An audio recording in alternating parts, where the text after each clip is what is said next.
Hey everybody, I'm back.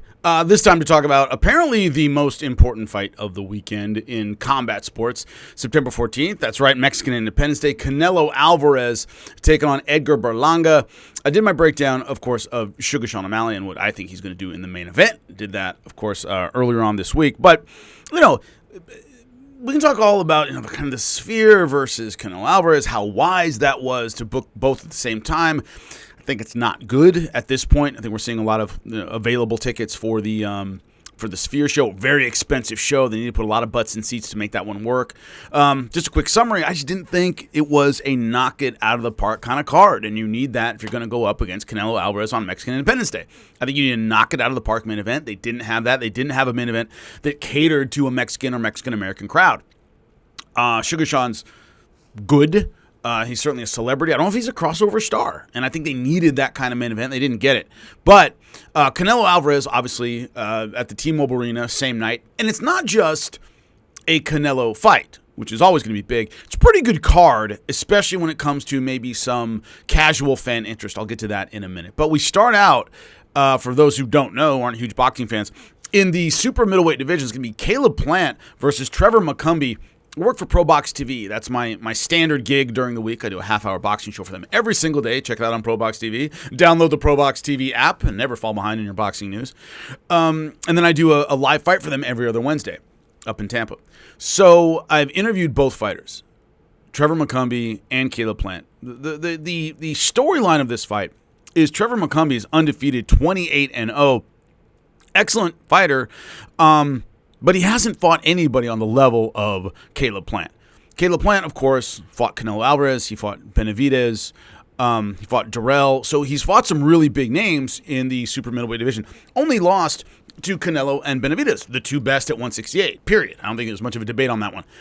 So he's right there amongst the best. And he's the kind of guy who likes to make every fight kind of personal. He wants an edge to every single fight. And he has that in Trevor McCumbee. I interviewed McCumbee, and he said that Caleb Plant quits. He quits. He gives up. I've never given up. I'm going to make him give up. Well, we interviewed Caleb Plant, showed him the interview to get his reaction to it, and he was not taking it very well. He was upset. And it was one of those slow burn kind of things. Once again, check out the interview on ProBox TV. He kind of digested it for a while and then got kind of upset. So you felt it was really real. Certain fighters need that. Certain fighters need that edge of like, I don't like you. And Caleb Plant is one of those guys who always finds a reason to not like whoever he's fighting, much like the Diaz brothers. They just enjoy making a fight personal, or it's an edge they kind of need. The deal with this is, Teddy Atlas says it very, very well. If you watch Trevor McCumbee fight, he's got some fat on his punches, meaning he gets a little wide, he gets a little inefficient. He wastes energy when he doesn't have to, right? What Teddy means by there's no fat on his punches means it's a straight line, it's real crisp, you're turning the heel, hip, and hand, which is how you're taught how to punch.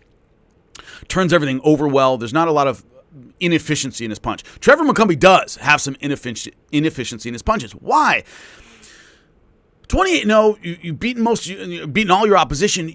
You haven't needed to be more efficient, right? When you fight better and better guys, you notice, man, I need more energy late. There's less time to get my hand back before they counterpunch. All these things you learn. Iron sharpens iron. It's an overused expression in combat sports. But what it is the mistakes you can make against mid-level guys you can't make against elite-level guys. Caleb Plant has learned that stuff. He's learned how to be more efficient. He's learned how to throw a better punch. He's learned how to stay behind the jab, and all the things that he does very, very well. He's tall, he's big for the weight class, he's rangy for the weight class, has very long, straight punches. He's going to need that against McCumbee, who can hit, but really needs to get inside. Once again, a little bit loopier with his shots. It means you need to close distance a little bit better. Attitude-wise, yeah, he's trying to make it personal with Plant. Plant makes it personal with everybody. I don't see anyone really having a psychological edge, but Caleb Plant's used to bigger fights. And I'll get into this in a second, but the circus around a Canelo fight and the big lights and all this stuff. My broadcast partner, Chris Algieri, ProBox TV, fought Manny Pacquiao, and he said it was insane. The walk-ins and all the media trying to talk to you. He said, I've never been in a fight like that. I've been in a world championship fight. I was in a world championship fight with Manny effing Pacquiao, and it's a different world completely. We'll get into more of it in a second. But you got to go, the favorite, of course, is Caleb Plant, and I got to go with Caleb Plant in this situation. simply because when you look at it, he's the more efficient fighter who's been through better fights, and I haven't seen that decline, which does come quickly in combat sports. I haven't seen the hint of that yet when it comes to Caleb Plant. Didn't look bad in the Benavidez fight. Benavidez was just better. Didn't look bad in the Canelo fight. Canelo was just better. And so we've yet to see that step down. It would need to be a step down performance against Trevor McCumbee, who is not considered the elite of the elite at 168 pounds. There you go. Erislandy Lara versus Danny Garcia. This was one of those fights. We were discussing it on air. I think it was with Paulie Malignaggi. And, UFC's at the Sphere. Boxing with Canelo is at the T-Mobile Center. There are boxing fans who will always go to Canelo, right? The hardcore fans. There are MMA fans that will I watch UFC, don't watch a whole lot of boxing. Then you have kind of the independent voters in the middle, the ones that could do both. How do you get that pool of people, right? How do you get the casuals, essentially, who might spend money on a big Canelo fight, might spend money on a big UFC? Where are they going? As soon as I saw this fight, I was like, oh, it's for the casuals. I don't mean it's a bad fight. Danny Swift Garcia versus Erislandy Lara. Erislandy Lara has been around forever, part of the Cuban system, defected, outstanding amateur back in the day, and became an outstanding professional. One of those guys of that new wave of Cuban defectors who turned their amateur style into a great professional career. He has 3 losses. I thought 2 of them were absolute crap. One of them was an outright robbery. Of his 3 losses, one is to Paul Williams, robbery. He beat Paul Williams. I don't know how you see that fight and don't see that he beat Paul Williams. Lost to Canelo. I thought he beat Canelo at the time. I watched it live. It was close enough that I see why Canelo got it, but Canelo's also the biggest name in the sport. So I thought 2 out of 3 losses were BS, right? And so, especially the Paul Williams one, which was an outright robbery. Slick boxer, southpaw, very, very technical, and good footwork. Only Jarrett Hurd loss was, I would say, legitimate, essentially. The problem is he's 41 years old and has been in the game a long time. 36 pro fights. This is his 37th. The question is, does he still have the technique and the skill and the athleticism, even though he's a middleweight champion? The middleweight division right now is crap. It's one of my favorite divisions all time. It's really not doing very well. Not a lot of stars in it. So Erislandy Lara could be a big star should he win this fight, which he should. But it's this idea of will his body keep up at 41? I don't think he has a style that needs a whole lot of freaking explosive timing. He's not that kind of guy. He's never been super explosive. Not a Roy Jones Jr., not a Sergio Martinez. He's not one of those guys who needs his speed to make everything work. He's really, really technical. That style tends to age well. Does he move like he used to? No, but he was never he moved a lot. It wasn't like a huge mover. It was all over the ring. He can be more flat-footed and still box very, very effectively. I called a couple of his fights when I was doing PBC boxing, and it's just hard to get to this guy. If you remember Bernard Hopkins back then, it's just hard to get to him. His defense is sound. He's never really out of position, never really drops his hands. It's hard to get to him. So he's just fundamentally really sound, which tends to age well even at age 41. Now, one of the criticisms is in the last couple years, since moving up to middleweight, he's had blowouts. Absolute blowouts. No other way to say it.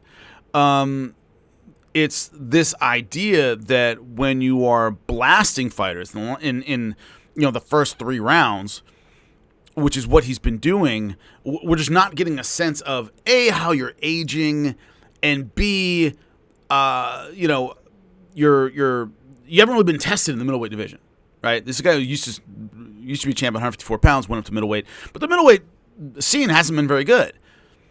So he's been just crushing guys. And so to me, that's kind of a lot of the issue here, is we don't have a lot of stat on the guy. Well, with Danny Garcia, it's the same thing. Danny Garcia, as you might remember, if you're a boxing fan, did work as low as 140 pounds. Knocked out Amir Khan. That's what kind of put him on the map to a lot of people. Keith Thurman, Robert Guerrero, Paulie Malignaggi. He's fought a lot of excellent guys. Showtime, Sean Porter. And he's been off the sport for 2 years, right? Last fight was against Jose Benavidez Jr. That was at Barclays. That was in 2022. So 2 years off the sport, in a weight class he's never fought in before, taking on a guy who's a real technician who won't let you into the fight easily. And what I mean by that is, Danny Garcia is the kind of guy, if you watch the Amir Khan fight, it's a great example. You're throwing all these punches, he sets his feet, and he throws in the middle of your combination, he catches you. He's a timing guy. Has decent power, at 140, 147 pounds, right? He's not a hard puncher at 54, definitely not a hard puncher at middleweight. It's this idea that he has to kind of set his feet and catch you in the middle because he's not super fast. He's not, blazingly quick. But he has good timing when you're being aggressive. Well, Erislandy Lara is not that aggressive. He doesn't come in and throw a lot of punches like Amir Khan, who used his speed where you could maybe pop him in the middle, he won't see it. Erislandy Lara doesn't really do that. Erislandy Lara moves very well. He's defensively very sound. And the idea that Danny Garcia is going to set his feet and catch him countering, I don't see that. I've called fights with Erislandy Lara where he stayed outside, jabbed from the southpaw stance, and kind of pot-shot it in 1 rounds easily. He's totally willing to do that. Does he need to respect the power of Danny Garcia at middleweight? This guy went toe-to-toe with Canelo and did fine. Paul Williams wasn't the hardest puncher in the world. But this idea that, I'm sure you're not overly concerned about Danny Garcia's punching, but, he can catch you, so you might play it safe. I just don't see a Danny Garcia with 2 years off in a brand new weight class against one of the most technical boxers of all time. Now, I'm not saying he's the greatest boxer of all time. I'm saying technically doing everything very, very sound, which not every great boxer does. Erislandy Lara just doesn't make a lot of technical mistakes. So he's not going to let Danny Garcia back in with a bad decision. So once again, Erislandy Lara to me would be the one runaway favorite in this one. The main event, Canelo Alvarez, Edgar Berlanga. We did the press conference yesterday from ProBox TV when we were doing the live fight.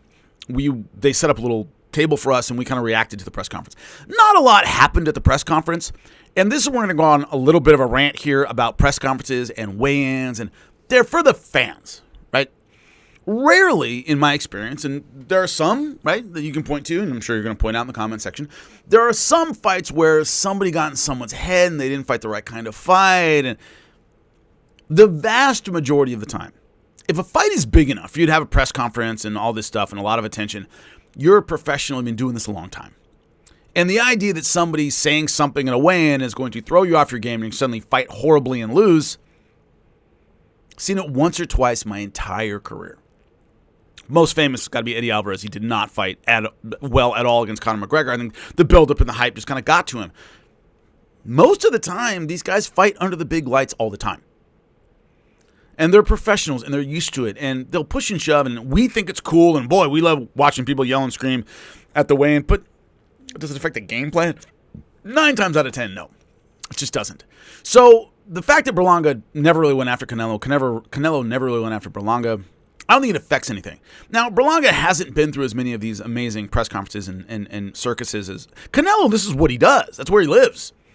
So the idea that Berlanga didn't try to get under Canelo's skin you're not going to get under Canelo's skin. He's been here a lot.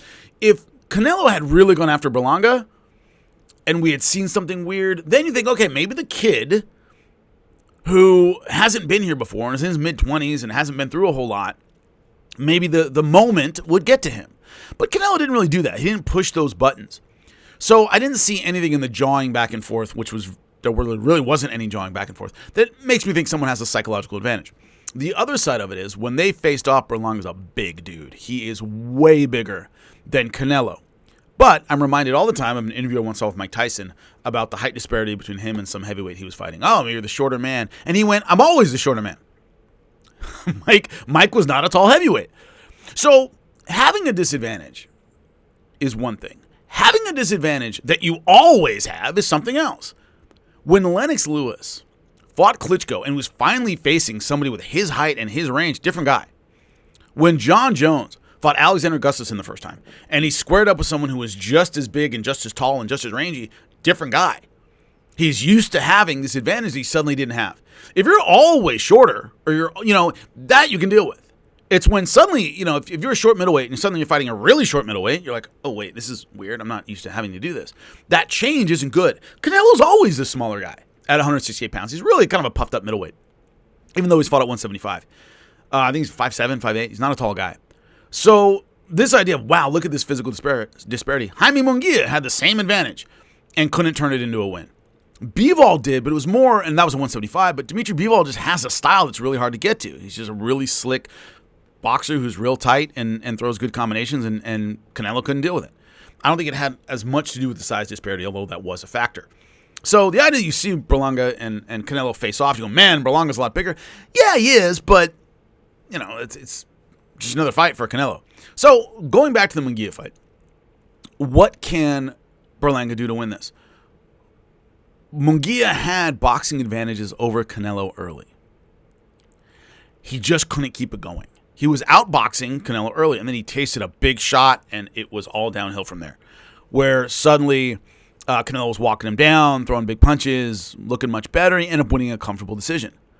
So essentially, you have to do what Munguia did and keep it going for 12 rounds. Now, this is where the big fight experience might help. And Berlanga, in the interview we did on Pro Box TV, said something very interesting. He said, Andre Ward told me that one of the mistakes fighters make when they go to their first big fight is they overtrain.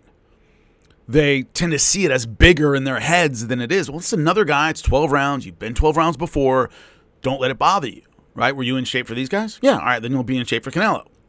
He doesn't do anything extraordinary. He's not known as a work rate guy, like, for example, Paul Williams, who threw like 150 punches around. He isn't that guy. So, you know, if you've been in good shape for these other fights, you're going to be in good shape for this one. Don't overtrain. Don't make it bigger in your head than it is. I thought it was great advice because you got the sense with Munguia, like he was boxing really well in the beginning and, you know, and kind of ran out of gas. It just took too much out of him. He didn't know how to pace himself as well in a big fight. That's where the big fight experience might be a difference here. Much like Munguia, another year, and I would think maybe Canelo might be in some trouble. You're getting a guy who is young. He is undefeated, but when it comes to the quality of opposition, 22-0, 17 knockouts, 27 years old, right in his physical prime. But the idea of he's fought a bunch of who's that, right? He hasn't fought the best guys in the division. So this idea that Munguia fought well but didn't really have the seasoning, had a lot of pro fights, Jaime Munguia, but didn't have the seasoning to really take advantage of the mistakes of Canelo, right? Or the deficiencies of Canelo, whatever they might be. Unless Berlanga really has the fight of his life, which he could, I see a similar thing where maybe in a year and a half, okay, this guy's, and he fights another couple big names and looks really good against them, then he would have an opportunity. I think right now in the last two fights, Canelo has caught guys that were on the threshold of greatness but weren't quite there yet. Much like when Floyd Mayweather fought Canelo and knew, like, I'm going to get this guy now. Before a couple years, he gets better and more seasoned and more capable of dealing with my offense. Similar thing here to me with Edgar Berlanga. He would be right there in a year or two. I do see him having some success early. I do. His trainer said Canelo's not going to come out and bang with us early. That'd be dumb. I don't think Canelo would do that either. I think Canelo's going to have a measured pace early and try to turn it up late because I'm used to big fights in late rounds under the biggest spotlight in the world. You're not. It's going to get to you a little bit more than me. Anyway, those are my thoughts. Appreciate all of you. Let me know what you think in the comments section. Going to London for Bellator, September 14th. Check it out. It's from London, so it'll be earlier. You can check it out before all the other fights. And then I'll be back to wrap everything else up on Monday. Appreciate you. Later.